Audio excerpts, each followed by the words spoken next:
Welcome, one, all ladies, gentlemen, boys and girls, and everybody in between.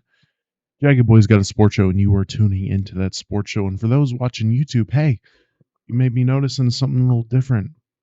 Audio listeners, you might be noticing something a little different as well. Sounds a little different, might sound a little better. I am investing into this. I got a microphone, I got a mic stand, I have a mixer now. I can change my voice. Look at that. Oh my God, how you doing?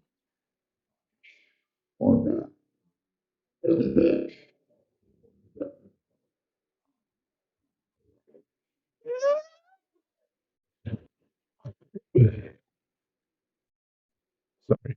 I'm having a lot of fun with that. I'm figuring out making the show more fun. Um, but I'm investing into this because I really want to make this work. I hope it sounds better. I hope, um, yeah, I just hope it sounds better. I'm looking to make better quality stuff for y'all. And yeah, so today we're going to talk about the NBA. The NBA tip off is officially next week. And you might be saying, Jack, don't you usually post the weekend review on these days? And you would be correct, except I have a guest lined up for that show and they couldn't record until tomorrow. So we're going to record the weekend recap tomorrow with my boy, Light Skin Jen. Going to be fun. And then we'll record our prediction episode on Thursday. But for right now, we are just going to talk about the NBA because the NBA is tipping off next week and I'm very excited. Now, I'm going to have this disclaimer. I am not a huge basketball fan. I just became like a big basketball fan in the past year or so. I always kept up with it. I really liked the Grizzlies when they had Mike Conley, Rudy Gay, Marc Gasol, Zebo. Um, like I really liked that team and I was keeping up with it. I think I watched Kobe's last game. Basketball had always been in my life, but I never really kept up with it until this past year. So you're gonna see me learn. You're gonna see me learn about it. Um, any updates across the sports world? The championship, the championship series is going on in the MLB. The Rangers are facing the Astros, and the Diamondbacks are facing someone I forgot. But y'all know I'm rocking with the Rangers. They're up 2-0 right now. They play tomorrow. Um, I'm gonna try not to breathe so heavily. I'm gonna try to control that because I'm learning. Okay, I can hear myself talk in my headphones. I'm learning. I hope you stay with me. But I'm rocking with the Rangers, so I'm very, very happy about that. Excited to watch them tomorrow. And also, final announcement before we get into this. Next week is going to be a little weird. I know not a lot of people watch this, but I like being consistent. Next week, the podcast might be a little shorter than they already are, and they might be a little less informed than they already are. I am getting married this weekend, and I am spending all my weekend with my fiance, who's becoming my wife. So I'm not going to be watching a lot of football. I'll keep up with it definitely, especially because Tennessee's playing Alabama. It makes it easy that the Titans are on a bye week, but I'll still be keeping up with it. I'll try to watch some highlights so I have an idea of what happened in the games. And yeah, just the podcasts are going to be a little everywhere next week, but the week after that you can expect the usual ranting and whatever. So let's get right into it. Let's get into the NBA season. What you should know about each and every team. Well, most teams. There's some teams that it's really like, and we'll start with the Western Conference, starting with the Memphis Grizzlies. What do you need to know about the Memphis Grizzlies? I forgot to completely fact check this. But I have an idea around. John Morant is suspended for the first 40 games of the season. I believe it's the first 40 games. And it's really not that big of a deal. The Grizzlies are a very, very good team, a very well put together team. And when Jaw's out, they have shown that they can still be very, very good, very, very competitive, even to the point where a lot of people are saying that they don't need Jaw. That Jaw actually makes the Grizzlies worse. I don't think so. I don't think your superstar is the one that makes you worse. Of course, they got Triple J. Desmond Bain is playing very, very well, has been playing very, very well. They had some drama with Xavier or whatever coming in overweight. I'm sure that'll get fixed out. But the next thing you should know is they lost Tyus Jones, and Tyus Jones is probably the best backup point guard in the league. I think that makes a big difference. However, they did pick up Marcus Smart from the Celtics. We'll talk about the Celtics later in that move. They picked up Marcus Smart. They lost Tyus Jones. I don't know how big of an upgrade Marcus Smart is really over Tyus Jones, if even at all. Marcus Smart is a former defensive player of the year at guard, so he provides a lot of defense, and this team is already very good at defense. So I expect the Grizzlies to be very good this season. Hopefully, they don't deal with, they lost Dylan Brooks. Thank God. I was jumping for joy when they officially released Dylan Brooks. So hopefully they don't deal with as much drama as this team was last season. I hope that John Morant learns not to wave guns around on Instagram Live over and over again. I cannot tell you, dude, when I tell you being a Tennessee sports fan is absolute sports hell, every time the Vols get good, they mess it up somehow. Last season, we were good. We beat Alabama for the first time in 15 years. We had a competitive game with Georgia, and then we got blown out by South Carolina. It was disgusting. Every time the Titans might get good, and it will last a year, and not even that. Right? And then the Grizzlies are back. The Grizzlies have been like sleeper teams for the past decade plus, right? They've been in Western Conference Finals consistently in the playoffs, but this is when they're really good. This is when they're a top 3 seed in the West almost every year, right? This team is very good.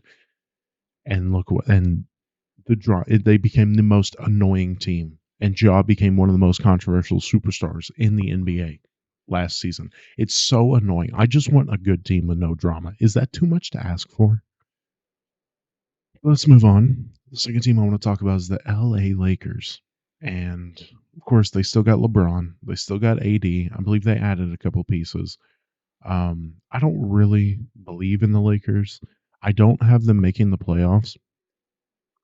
And I know that's crazy because they have LeBron. LeBron being on any team immediately makes them a playoff favorite, no matter how old he is. But I'm going to tell you the same thing that most NBA fans will tell you. AD's health concerns me, and LeBron is getting older. Yes, he had a phenomenal season. People were saying he fell off, but I don't believe in the Lakers. Let's go to the other LA team, the LA Clippers. And two of the questions you got to ask is health, and is this new thing going across NBA teams, load management. How often is Paul George and Kawhi Leonard going to be on the same court? This is a very good team. If Paul George and Kawhi Leonard are on the court together, this is a very good team, very defensively sound. I like the Clippers. I really do. I really like the Clippers. And I just hope that they show up on the court. Do I think that this new in-season tournament that the NBA is doing is going to help fix load management? No. That's a stupid idea.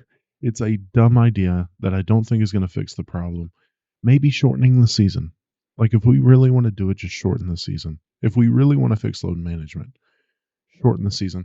Or do those rule changes, and I didn't mean for the Clippers talk to turn into this, but the rule changes where it's like, okay, they have to play this minimum amount of games to qualify for all NBA teams or awards or whatever.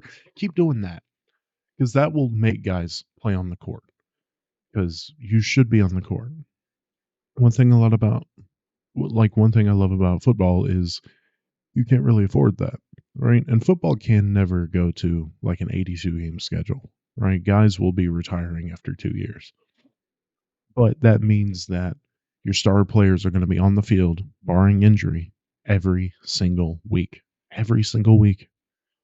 And I think the NBA has a huge problem about that. I know that's not a hot take. I know that's not something new I'm bringing to the table, but it's true.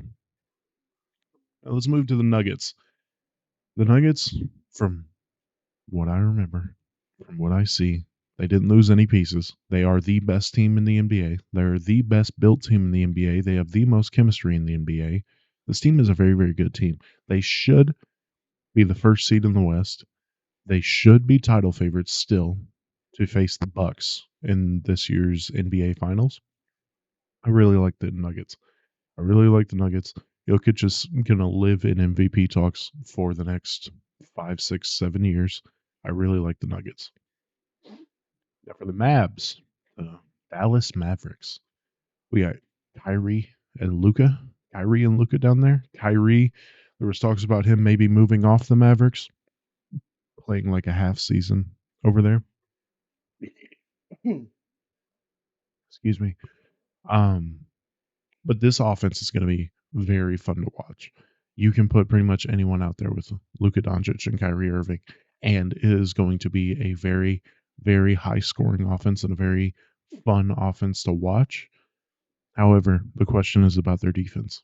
Can they defend anybody? When Kyrie got there, yeah, they became the best offense in the NBA, but they also became one of the worst defenses. They really, really need to figure out that defense. I've heard that they got some rookies in there that should help with that. They picked up some free agents that should help with that defense.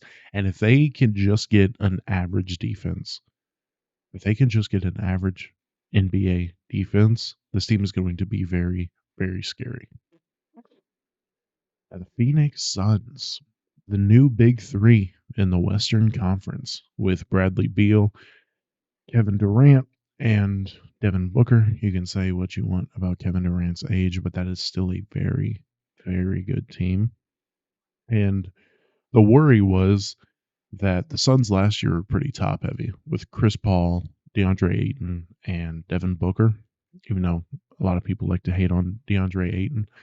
And they thought that bringing in Bradley Beal and trading a lot of their um, depth for Kevin Durant and for Bradley Beal was going to be a mistake, but they did end up picking up some very good role players in Grayson Allen, Keon Johnson, and Nasir Little, and Yusuf Nurkic. Of course, Nurk has a bad injury problem, but that should add some very quality depth to this team, and they should be title favorites. They should be. Devin Booker is finally, Devin Booker has always been a guy, but he is especially showing it in the past couple of seasons. And last year, he was very, very good in the playoffs. He was very good in the playoffs. So the Suns team is going to be a scary team. The Suns team is going to be a very fun team to watch. Now, the Warriors, the Golden State Warriors, they should be fine. I'm seeing a lot of concern about the size they have, the size they put out on the court. And they added Chris Paul for some reason. I don't know why. I don't know why you would add Chris Paul. Maybe he runs point, Steph moves the shooting guard, and then you just have Chris Paul, Steph, Clay, Draymond, and then plug whoever at center. Um, I don't see the point. I don't know. I feel like you could have made a lot better moves if you're the Warriors than Chris Paul. Because Chris Paul is a great player. Chris Paul is a Hall of Fame player, but he's just ring chasing. And for it doesn't make sense to, and I know this is just turning into the move for Chris Paul, but if Chris Paul's going to ring chase, it doesn't make sense to go to the Warriors. Yeah, they won the championship a couple of years ago, but it just doesn't make sense for either side. But they should be fine. I believe they'll be middle of the pack, fighting for the ninth seed, probably in the play-in game. There you have it.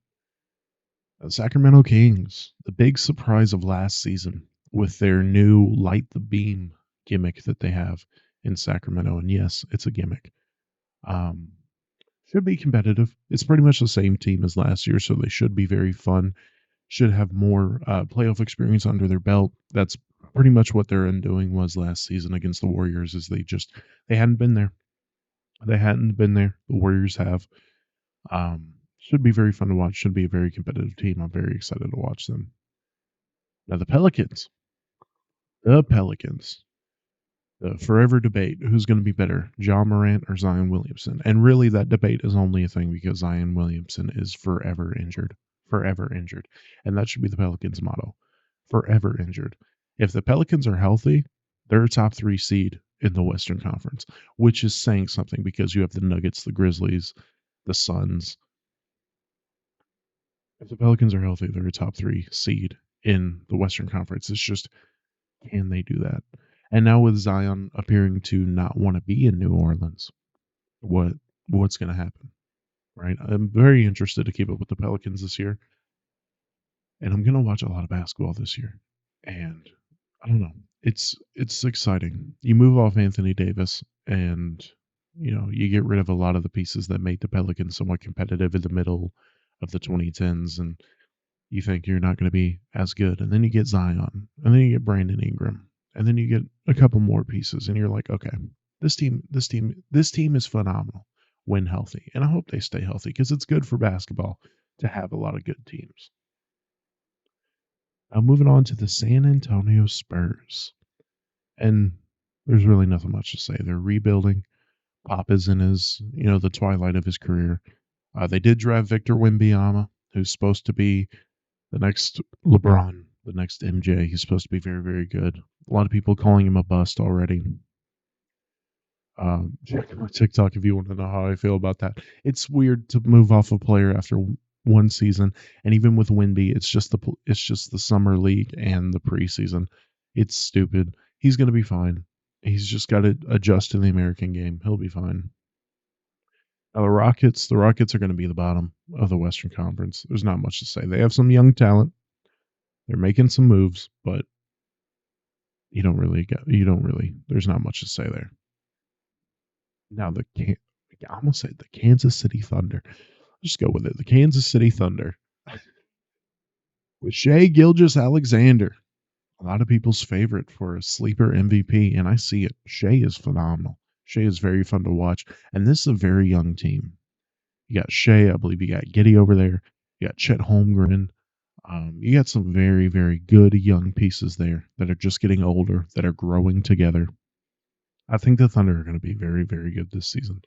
And I want to say a lot of people are not talking about it, but I see a lot of people talking about how the Thunder are going to be very good. They made the play-in game, and I believe, I think they lost the second round of the play-in game. So I completely lost my train of thought. I completely lost it. The Thunder are going to be very good and very, very fun to watch. A very balanced team and very fun to watch. Now, the Minnesota Timberwolves. Not really sure what to think. Of course, they kept around Rudy Gobert. Well, kept around. They only traded for him last season. But you got Cat, you got Anthony Edwards. You have good pieces. You have good pieces there, but I don't think highly. I really don't. Last season when they traded for Rudy Gobert, a lot of Minnesota Timberwolves fans were coming on social media, TikTok, Twitter, YouTube saying, "Oh, title favorites. We're going to win the title." No. Even as a casual basketball fan, I was like, Rudy Gobert is not a piece that's going to put you over the top. Unless you're like Golden State. If Golden State got Rudy Gobert, sure. We can talk about title hopes and adding Rudy Gobert being that much of an impact. But I think, the Timberwolves are going to be good. They are a good basketball team. Are they contenders? I don't think so. I am excited to see Anthony Edwards' growth. I watched him a lot, especially since the Grizzlies and the Timberwolves seem to meet every single year in the playoffs. I've watched a lot of Anthony Edwards, and he is very fun. He's very fun. He's very good. And he's a very good piece to build around. But until they start making a lot of a lot more moves to really build the team around Anthony Edwards, I don't think they go anywhere. Now the Portland Trailblazers um, traded Damian Lillard past month. I think the past month that happened. The time seems to merge into each other. But they traded Damian Lillard, and they're officially rebuild mode. They failed to build a good team around Damian Lillard. He's about to go get himself a ring in Milwaukee. Good for him. Uh, I'm excited for the Trailblazers' future. They have some young talent, but it's going to take a couple years before they are in serious talks for playoffs again. And lastly, the Utah Jazz. Again, midst of the rebuild, they shocked some people because they were very, very good early in the season last season. You might see a little bit of that because still a solid team, even though they moved off of Donovan Mitchell and Rudy Gobert. But it's pretty much the Jazz, the Trailblazers, and the Rockets. Jazz, Trailblazers, and Rockets fighting for the last spot in the Western Conference. Now, I'll give you my predictions for the standings for the playoffs after we talk about the Eastern Conference. So, let's get it. Now let's first talk about the Boston Celtics. They are still convinced that Tatum, yep, Jason Tatum, Jason Tatertot, and Jalen Brown, that duo will work, even though it's showing again and again and again. They don't clash with each other. They don't. You need teammates, and this isn't a hot take.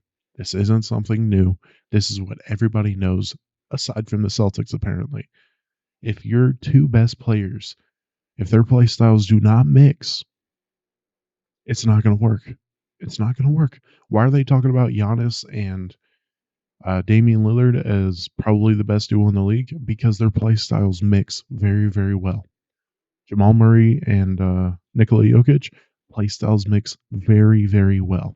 Jason Tatum and Jason Tatum and Jalen Brown, their styles don't mix.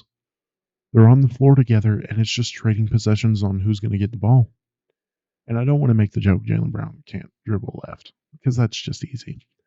They did pick up Kristaps Porzingis though, and they replaced Marcus Smart with Drew Holiday, which I've gotten a lot of pushback from people I know that watch a lot of basketball because I said that Drew Holiday is kind of just a downgraded Marcus Smart, and they try to convince me that it's at the very least just a parallel move. But I think Drew Holiday is just getting older, and he really, I don't think he has the impact that Marcus Smart does. Marcus Smart seemed like the heart of that team, so that's going to be something to keep up with. I still think they're very good. I still think they're a top 3 seed in this conference.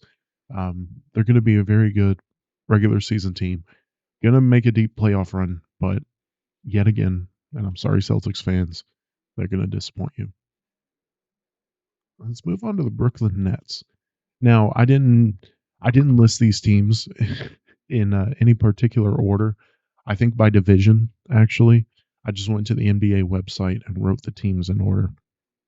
Um, So let's talk about the Brooklyn Nets. The Big Three experiment officially over. Kevin Durant, Kyrie Irving, and James Harden. Getting rid of Kyrie Irving's last season and getting rid of Kevin Durant in the middle of the season last season as well, which really sucks. I really feel for Nets fans because this is the second time they've tried to build a Big Three and it just didn't work. Because they tried to get Ray Allen, Paul Pierce, and someone else. I don't think it was KG. I don't think it was KG. It was someone else, and everybody was like, "Oh, big three," but they were old and they didn't do anything. And then they try to build a big three now, and then they're old. And Kevin Durant did a lot, but Kyrie Irving didn't, and James Harden officially won it out. Didn't play a lot of games together. I really feel for Nets fans over that, but I mean, Mikal Bridges kind of had a breakout season last season, especially in the playoffs when they faced the 76ers. Yeah, I believe they got swept, but Mikal Bridges was basically really milking the 76ers, making them earn every single win. I'm very excited to see his growth. I'm very excited for Mikal Bridges. Ben Simmons is looking like he's actually going to play a season. And of course, you got some good players. You got Cam Johnson, you got Spencer Dinwiddie, you got Nick Claxton. You got some good pieces. This Nets team has some good pieces. Possible play in. I think you need a little more to be a good playoff team, but don't be shocked if this team is fighting for a play in spot or is a certified play in team. Now let's talk about the New York Knicks. Possibly the biggest shock of last season. Made the playoffs pretty much easily. I think they were around the 6th, 7th seed, maybe even the 5th seed. Jalen Brunson really broke out after moving on from the Mavericks. Josh Hart was phenomenal in the playoffs, and of course, RJ Barrett is just getting better. But I think my concern with the Knicks is one everybody shares. I don't think they have a certified superstar. And because they don't have a certified superstar, I don't think they can make a deep playoff run. I think the Knicks are a good team. That's very good. The basketball is good when the New York Knicks are a good team. As much as I've watched, as much as I've studied, um, and as much as I've learned about, studied, watched, whatever, the basketball is a lot more fun when the Knicks are good. Not when the Knicks are bad. Not when Stephen A. Smith is having a meltdown about who they drafted. You know what I'm saying? But I think they're a very good team. They're a very good regular season team, but because they don't have a certified guy, You need a certified guy, at least one. I don't think they make it deep into the playoffs. Let's talk about the Philadelphia 76ers. Lost James Harden in the offseason. Um, they'll still be as good. They still have a very good team down there uh, in Philadelphia. Joel Embiid, just like Nikola Jokic, is going to be in MVP talks for the next 5-6 years. This team's still going to be very good. I still think they lose in the playoffs. It really just Joel's health, I don't believe in, and Joel showing up games 6 and 7, I don't believe in. I don't keep up with a lot of regular season basketball the past couple of years. I usually tune in around the playoffs. Until now, of course. Sorry. But from what I've seen, this team they're very good in the regular season. They start talking about, this is the year the 76ers are finally going to break through and make the championship and win the championship, but it just never turns out that way. And I don't think that changes. Now, the Raptors are here. Of course, you still got Pascal Siakam down there. Scotty Barnes, another year under his belt. It doesn't really look like he's going to turn into what Raptors fans hope he would, but still a solid piece. But I don't think they make any noise. They're just in the midst of retooling. I believe they got rid of Nick Nurse, so they got a new coach coming in. It's gonna be interesting. And I completely forgot about that fact about how many coaches moved. The Bucks got rid of Boldenhoser. I don't think the Grizzlies moved off of Taylor Jenkins, but yeah. Let's talk about the Bulls, the Chicago Bulls. Now, a lot of the basketball talk that I tune into is because of Rusty Buckets, who is a big Chicago Bulls fan, even though he said he's moving off of them. I don't think. I think you're an absolute bitch if you move off of your favorite team just because they're sucking or doing stuff that you don't like. Um, but he is right about one thing. They seem to be just okay with being a borderline playoff team. They didn't really make any moves to get better. Um, Hopefully Lonzo is back. I know there's talk about whether that injury he got is career ending or career ending. Is it not? Is he better? Whatever. But DeMar DeRozan is still there. They still have good pieces, and they're going to be a play-in team. But they seem to be just okay with being a play-in team. Now let's move on. The Cleveland Cavaliers should be a very, very good team this season, coming off getting embarrassed by the Knicks in the first round of the playoffs last season, which I was very disappointed about. You got Donovan Mitchell down there. I believe I'm not even going to try to. I'm not even going to embarrass myself. They have a very, very good defensive team that can also put up a lot of points. Not the greatest offense in the NBA, but they can still put up a lot of points. Very good defense, should be very good, and I hope that they have a little chip on their shoulder from how they performed against the Knicks. Detroit Pistons,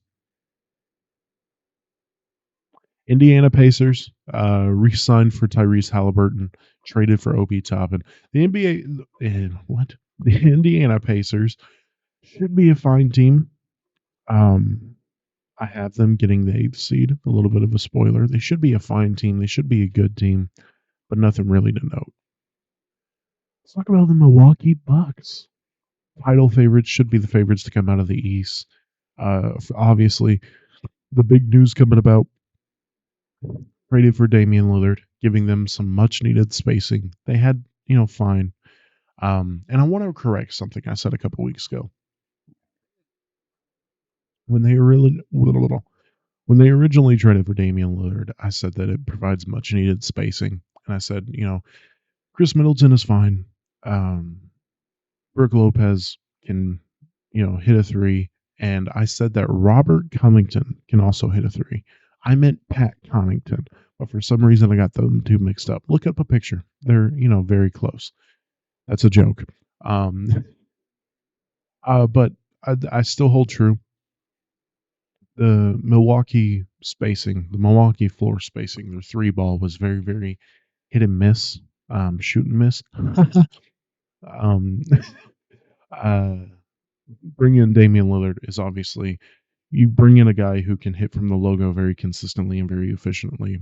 You're gonna be phenomenal. And then spacing the floor with a guy like Giannis, this team is going to be disgusting.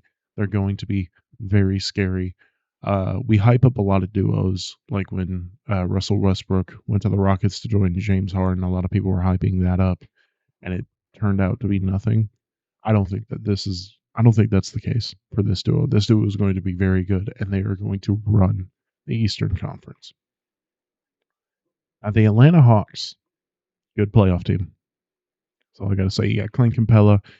You got Trey Young. I believe DeJounte Murray is still there. Um, uh, Hunter, Hunter, and I only know his name because when I play 2K, that dude is an absolute cancer. He's on me and he will not get off me. This is a very good team. It's a very good playoff team. Do I think they make it far? No, they just have proven that they just don't have the gumption to make it far. But the Hawks are a very good team. Charlotte Hornets, they're here. They're here. I always like the Charlotte Hornets probably a lot more before the season, probably because I'm a casual. You know, they got LaMelo Ball. I really like Scary Terry. Can't think of his name. Gave you a little kiss. But the Hornets are just here. I didn't mean to do that to you. Sorry. All right, Miami Heat. Of course, they failed to get Damian Lillard, but they're still a very good team. Jimmy Butler. Um, I'm blanking on every name right now. Every name right now, and it's not that hard. It's not that hard. Let me stop talking. Give me 5 seconds. Bam Adebayo. I believe really, Aaron. Kyle Lowry. Slip my real name in there. Kyle Lowry. Um, Jimmy Butler, Bam Adebayo. This is still a very good team. Still a top 5 seeded team. I don't think they go anywhere. I think they probably really need the Damian Lillard, and they're going to pay for not taking it that seriously. Now, the Washington Wizards, again, are here.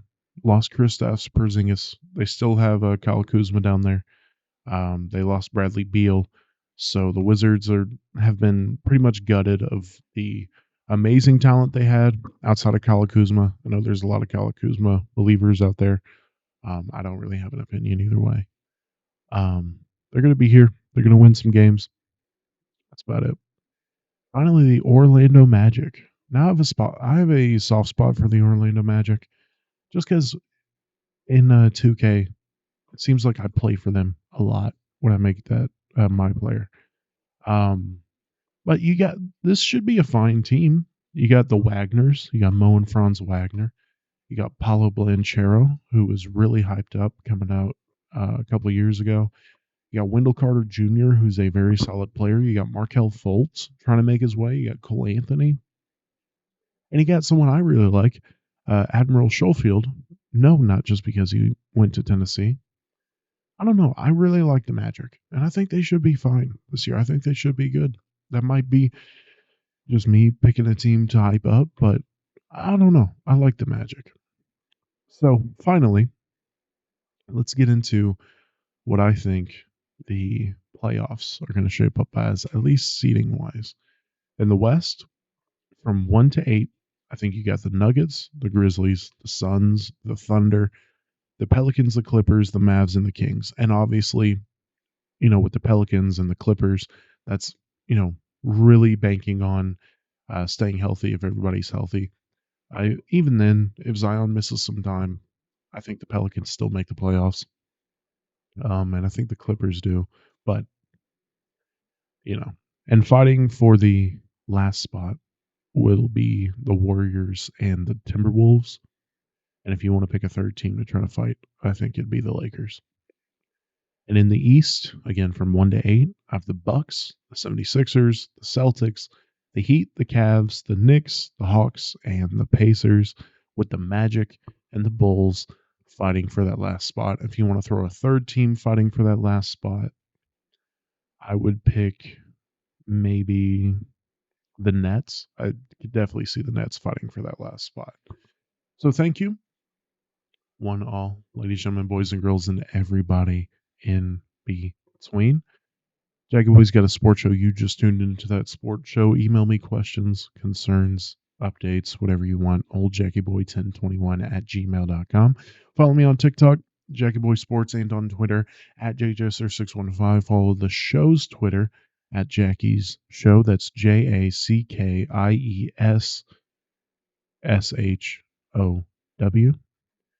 And I will see you all next week. I'm excited for the NBA season. I hope you are too. And y'all take care.